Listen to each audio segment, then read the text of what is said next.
cerita tentang diri saya. Nama saya P A V I T R A H. Awak boleh panggil saya P A V I, Pavi.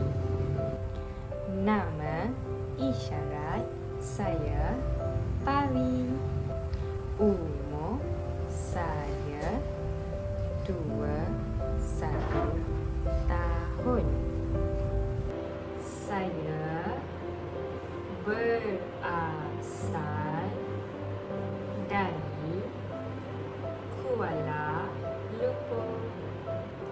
Saya berbangsa India. Saya orang Malaysia. Sekolah Sukan Bukit Jalil.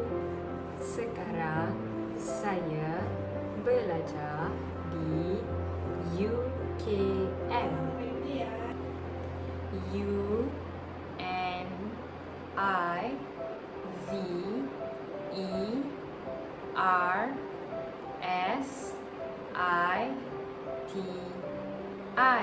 UNIVERSITY University.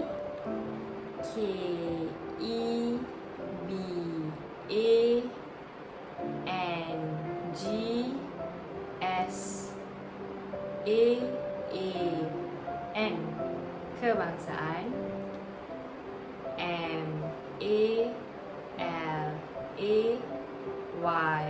MALAYSIA Malaysia. UKM Universiti Kebangsaan Malaysia. Cita-cita saya guru. Hobi saya suka tidur dan membaca buku.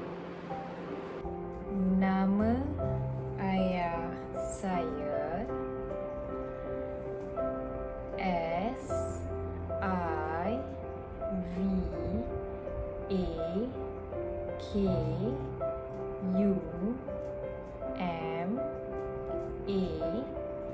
SIVAKUMAR, Sivakumar. Dan nama ibu saya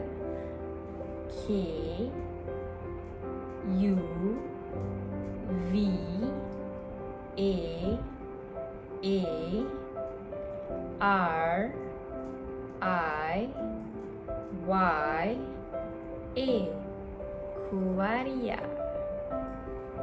Saya ada 3 orang adik-beradik. Saya ada seorang adik perempuan dan seorang adik lelaki. Saya anak nombor 1. Saya suka warna merah jambu dan ungu. Saya tidak ada ramai kawan, tetapi saya ada kawan kualiti. Saya sayang kawan saya. Terima kasih. Ini sahaja dari saya. Jumpa lagi. Bye.